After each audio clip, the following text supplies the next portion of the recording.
Vous écoutez Réseau Santé, votre podcast des médecines complémentaires. Voici votre animatrice, Marie-Lise Pelletier. Bonjour, chers auditeurs. Bienvenue à Réseau Santé. Aujourd'hui, je suis super contente. On jase depuis tout à l'heure, là, les deux ensemble. J'étais avec Vicky Fortin, technologue en imagerie médicale, clinicienne en hypnose globale. Moi, ça m'impressionne. Je ne savais même pas c'est quoi qu'on était pour parler aujourd'hui. Bonjour, Vicky. Bonjour. En fait, Vicky est ici aujourd'hui parce qu'il y a le prochain colloque d'hypnose. En fait, c'est notre deuxième.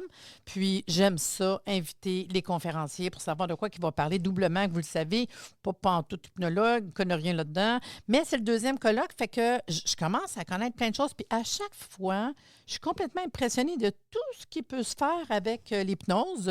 Moi, j'apprends autant que vous aujourd'hui. Fait que pour nous aider, parce qu'on ne te connaît pas, moi, je ne te connais pas non plus, mais je trouve que ça a bien cliqué. Tu as un beau sourire. Fait que dis-moi ton parcours. Qu'est-ce qui fait qu'à un moment donné, on vient technologue en imagerie médicale puis clinicienne en hypnose globale, quand même? Bien, dans le fond, moi, j'ai suivi ma technique au cégep il y a déjà 25 ans et puis j'ai commencé à travailler à l'hôpital Montréal pour enfants. Moi, les enfants, la pédiatrie, j'ai toujours adoré. Puis une de mes forces, c'était la communication. Toujours avoir vraiment un lien exceptionnel avec mes patients. Et puis là, je me suis spécialisée dans une salle qu'on appelle une salle de radiologie interventionnelle. Donc, c'est une salle où on fait des procédures. On va faire des accès veineux, on va faire des biopsies, on va faire plein de procédures qui vont nécessiter soit la sédation, l'anesthésie locale ou aussi beaucoup de communication ou parfois même tenir les patients pour réussir à faire ce qu'on devait faire. Un jour, le directeur de mon ordre professionnel qui est allé en congrès s'est rendu compte qu'en Europe, il utilisait l'hypnose médicale en radiologie interventionnelle. Donc, il remplaçait les sédations médicamenteuses par l'outil de l'hypnose médicale. Wow. Et puis là, ils ont dit on devrait faire un projet pilote avec ça, puis ils ont décidé de faire ça à l'hôpital Montréal pour enfants. Donc, tout a parti en 2019 d'un projet pilote qui a été bâti par la chef de mon département. Et puis, elle m'a choisi de par mes atouts, mes forces aussi. Et puis, pour moi, ça a changé complètement ma carrière. Mais là, dans le fond, c'est qu'elle t'a demandé si tu voudrais prendre un cours dans ce domaine-là. Exactement. Oui, exactement. Donc, non, mais attends, c'est capoté, là. Oui, c'était capoté. Ben ouais, tout le monde les est enfants, puis tout. Non, mais je trouve ça comme moi, ça me... Wow! Tu sais, il y a des affaires qu'on ne sait pas, là. Je trouve ça vraiment extraordinaire. Wow! Ouais. Fait que là, tout est accepté. Let's go. On se pitch là-dedans. Moi, j'aime ça, puis pourquoi pas? OK, go. Exactement. Il y a dans le fond, il y a une hypnologue de France qui est venue nous former pendant une semaine à l'hôpital Montréal pour enfants. On était 6 personnes à la base. Et puis, au bout de la semaine, on a passé à l'action. On a été avec les patients. Et puis, le premier patient que j'ai fait, j'ai été complètement subjuguée. Même moi, j'avais de la misère à croire que ça pouvait fonctionner, mais de me rendre compte que je peux aider le patient à se sentir tellement bien. En fait, à ne presque rien ressentir, à être carrément dans un monde abstrait pendant qu'il vit un voyage de son choix, finir avec un grand sourire, une détente complète. Je me suis dit, OK, aujourd'hui, il y a quelque chose de gros qui vient de se passer dans ma vie et puis là, il faut que ça continue. Wow! Mais je trouve ça le fun. Puis admettons, là, donne-moi un exemple, là, ou donne-moi l'exemple de celui-là. Là. Ouais. C'est quoi? Qu'est-ce qui se passait puis que l'hypnose a fait différent, mettons? Donne-moi un exemple. Oui, dans le fond, un exemple de mon quotidien, par exemple, un patient qui va venir puis qui aurait besoin d'une biopsie rénale, par exemple. Ouch. Avant, moi, ou avant l'hypnose médicale, le patient aurait été vu avec l'équipe d'anesthésie, aurait passé par une rencontre avec le pré-op, l'anesthésie, l'intraveineuse, la sédation, tout ça. Après ça, se réveiller souvent avec les effets secondaires de l'anesthésie, même s'ils sont minimes. Bref, là, maintenant, ce qu'on fait, c'est que moi, je vais les voir, puis je leur explique qu'aujourd'hui, je peux les accompagner d'une nouvelle façon. Je peux les accompagner avec l'hypnose médicale. C'est-à-dire que moi, je te propose de vivre un voyage de ton choix, dans l'imaginaire. Tu me dis n'importe quoi ce que tu aimes. Là, moi, je suis en pédiatrie. Fait que c'est sûr que c'est toujours olé. Des fois, je vais avoir des spectacles avec mes patients. On va dans le sud, la plage. C'est un sujet que les patients adorent. Donc, peu importe le sujet, moi, je le fais vivre un voyage hypnotique que je vais carrément synchroniser avec les gestes qui vont être faits par le médecin sur le patient. Ben voyons donc. Exactement. Oh non, c'est hot. Attends, C'est là, vraiment encore un cool. autre exemple. Mettons qu'il te touche la bédaine, tu t'imagines que touche ton ventre, mettre ta crème solaire, genre. Exactement. Hein? Ben oui, ils vont dire puis là, tu sais, dans le fond, moi, je vais vérifier leur non-verbal. Hein, je regarde beaucoup leur visage, comment ils réagissent. Et puis, tu sais, je vais dire, OK, ben tu fais juste, tu sais, le soleil, il brille, là. Puis là, souvent, le moment de l'anesthésie locale, il y a une chaleur, il y a vraiment une sensation plutôt, on dirait, ça brûle, ça pique. Hein? Les anciens médecins, ça brûle, ça pique, ça brûle, ça pique. Ben moi, je vais tout simplement dire, écoute, juste là, il y a un beau grand rayon de soleil qui se met à sortir de derrière le nuage. Puis tu vas sentir toute la protection que le soleil vient vraiment apporter à ta peau. Puis plus tu sens la chaleur, plus tu es protégé. Puis ce qui est merveilleux, c'est qu'après ça, tu sens plus rien. T'es-tu en train de faire l'hypnose, là? Tout le temps. Quand je parle, ça devient un poème. Ferme tes yeux, puis tout, là, on commencera pas ça. Ah, ouais, non, mais c'est hot. C'est vraiment. Oui, parce que, ça mettons, tu parles à fonctionne quelqu'un que moi, j'aime pas les piqûres, là. Oui. Comprends-tu? Moi, Oui. tout ce qui est médical, dentiste, puis tout, j'haïs ça total. Oui. C'est pas pour son fin, là, mais Oui, oh oui. mon Dieu Seigneur. Fait que moi, j'aime pas ça. J'y vais, mais j'aime pas ça. Oui. Fait que je trouve ça super le fun. Wow! C'est vraiment subjugant, puis c'est vraiment d'accompagner le patient du début à la fin. Dans le fond, moi, je vais être la personne qui va lui parler, qui va l'accueillir, qui va vraiment, avec tous les outils de communication qu'on a en hypnose conversationnelle, t'amener à prendre part positivement à ton soin. Parce qu'en fait, aller en voyage hypnotique, en état modifier la conscience, c'est un choix personnel. Fait que moi, je suis là pour te convaincre, toi, qu'aujourd'hui, tu as vraiment le goût de vivre ça, que tu as le goût de vivre ça différemment. Ah, c'est super le fun, franchement. Puis d'après moi, ça peut, parce que tu me dis c'est des personnes en bas de 18 ans, c'est des jeunes. OK. Oui. Mais t'imagines-tu, en plus, l'ouverture qu'on peut faire par rapport à l'enfant et le parent, que peut-être que toutes les avenues qu'on peut avoir pour un paquet d'affaires après. Ah oui. Si l'enfant a aimé l'hypnose, moi, en tout cas, je pense qu'on va ouvrir une Moses de grande porte après pour s'il y a d'autres choses dans sa vie. Absolument. Ah non, je trouve ça vraiment hot. C'est flabbergastant. Les médecins n'en reviennent pas. Il a fallu que je les convainque un à la fois. Hein? Ah, ça doit. Oui, hein? oui, oui. J'avais beaucoup des faces qui me regardaient vraiment, Vicky, ton affaire. Mais non, ça m'a pris 4 ans. Pendant 4 ans, j'ai convaincu chaque radiologue, chaque anesthésiste, chaque chirurgien. Souvent, les anesthésistes se mettaient sur le côté et disaient, si ça ne marche pas, j'arrive. Puis j'étais comme, mais ça va marcher, ça marche, mon affaire. Ah, c'est le fun. Puis mettons, ça veut dire que ça, c'est, je sais pas, moi, une biopsie, moi, parce que moi, d'habitude, je m'endors. Fait que je sais pas. Fait qu'une biopsie, ça dure en tout parce que tu as l'arrivée, l'anesthésie, puis tout. C'est quoi, 15 minutes, une demi-heure, dépendamment des anesthésies, j'imagine, puis tout? Je te dirais qu'une biopsie rénale, en général, c'est 45 minutes de temps. Mais là, tu vas pas parler pendant 45 minutes? Je parle pendant 45 minutes de temps. À partir du moment que le patient entre et s'installe, moi, je rentre dans mon imagination. J'ai redécouvert l'enfant en moi.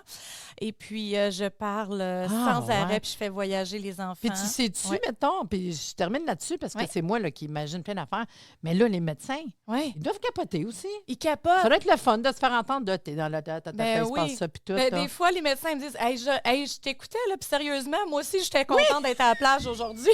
Non, mais ça doit. On doit avoir complètement un autre je sais pas, une autre ambiance, mettons. Ça a changé complètement la salle de travail. Tout est calme, tout est amusé, tout est doux. Eh, Seigneur, OK, bien, je suis contente. Puis, dans le fond, toi, tu viens faire une conférence au prochain colloque d'hypnose pour les auditeurs qui auraient goût de venir voir Vicky Fortin.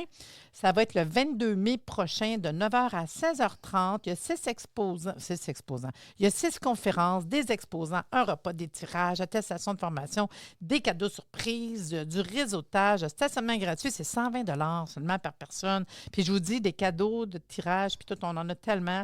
Le monde sont très gâtés. Et on va avoir Vicky. Hey, on finit en plus avec toi, Vicky. Oui. On finit avec la conférence de Vicky. On va s'attendre à quoi, ta conférence? Moi, j'ai hâte au bout de l'écouter, mais tu vas une jaser de quoi? Bien, moi, je vais vous expliquer comment on peut utiliser l'hypnose. Puis c'est quoi un peu, dans le fond, les 3 axes d'approche de l'hypnose médicale. Donc, nous, ce qu'on veut, c'est, dans le fond, enlever la douleur, donc une meilleure gestion de douleur.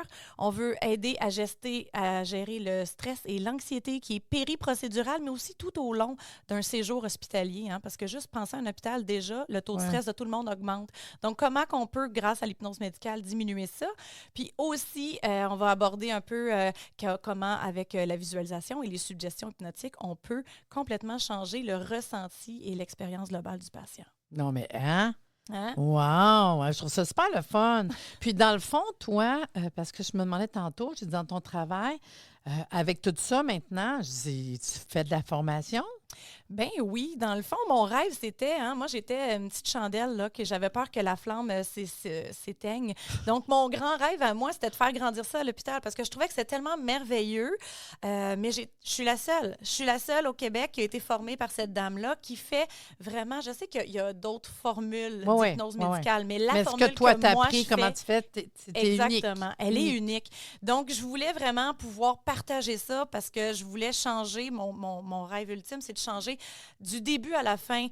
Pas juste une procédure de 30 minutes, mais vraiment que quand tu rentres à l'urgence, que tu ailles en hémato-oncologie ou que tu finisses à la salle d'opération, que tout au long de ton trajet, tu puisses avoir accès à plusieurs professionnels de la santé qui sont entraînés en hypnose médicale. Donc, je me suis associée. J'étais allée prendre mes lettres de noblesse à l'Institut d'hypnose globale du Québec.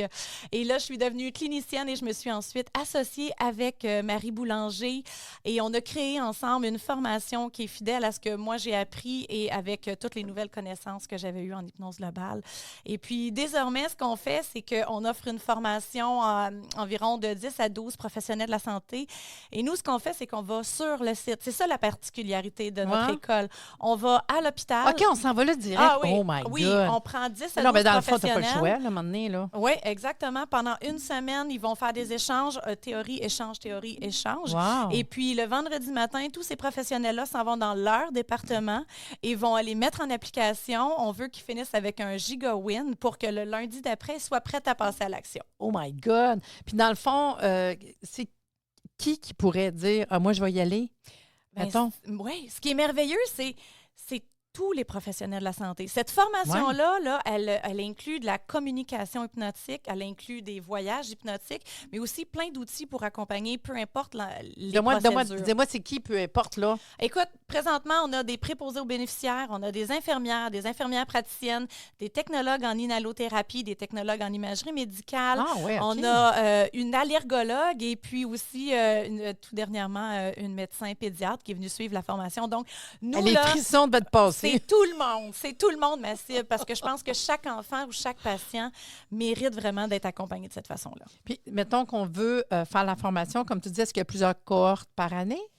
Présentement, de la façon qu'on fonctionne, ça prend comme un groupe dans l'hôpital. OK. Donc là, à l'hôpital Montréal pour enfants, on est rendu à 40, donc 3 groupes de 10 là, qu'on a formés. Donc, parlez-en dans vos hôpitaux, parlez-en à vos fondations pour aller chercher aussi un petit peu de sous, un fonds, exactement. Ça prend un petit bout de temps. Communiquez avec l'Institut global d'hypnose du Québec et puis nous, on va vous aider. On a déjà des lettres, on a déjà des vidéos qu'on peut donner à vos directeurs d'hôpitaux. Pour qu'ils comprennent le processus, comment ça marche, ce que ça implique, parce que oui, on va être dans votre hôpital, puis on va venir offrir ça. Exact. Ah, ouais. On a aussi quelques études là, qu'on a commencé à faire à l'hôpital parce qu'on est dans la science, on veut parler le langage des médecins, des directeurs, exactement. Donc, on a des études qu'on a faites et on continue de les faire. Donc, c'est très important. J'ai vraiment hâte d'entendre parler tout ce que tu vas donner comme information à ta conférence. Mais c'est vraiment intéressant. Puis j'ai hâte, vraiment. Là, puis j'en reviens pas. Je te dis, moi, je suis comme tout à l'heure, je t'écoute, puis je pensais jamais que ça pourrait être ça. Puis je me dis, imagine dans 5 ans, dans 10 ans, dans 15 ans, comment que ça peut ouvrir. Quand tu parlais d'inhalothérapeute, j'imagine les problèmes respiratoires, comment que juste de ramener quelqu'un, puis... Tu sais, c'est comme wow! Oui, puis imagine juste aller, tu sais, quand ils mettent le masque là, pour te faire endormir, si quelqu'un te parle de façon hypnotique puis qui te suggère quelque chose de super positif, tu t'endormes complètement calme. Mais ce qu'on a vu, nous, avec nos patients, c'est qu'ils s'endorment calme et se réveillent calme aussi. Ah ouais, puis ils ont été en voyage. Ben oui. Merci beaucoup de venir nous amener toutes ces informations-là. Puis je répète aux auditeurs, le prochain colloque d'hypnose, le 22 mai 2026, c'est dans pas long, de 9h à 16h30, 6 conférences des exposants, un repas d'étirage, attestation de formation, cadeau surprise, réseautage, stationnement gratuit, 120 plus taxes par personne. Pour l'information ou acheter des billets, vous allez tout simplement sur www.arrsanté.ca. Bien, merci, Vicky. Puis je te dis à la prochaine. On va peut-être se refaire un autre podcast à un moment donné. N'importe quand, ça va me faire vraiment plaisir. Merci. Merci. C'était vraiment le fun. J'ai bien aimé ça.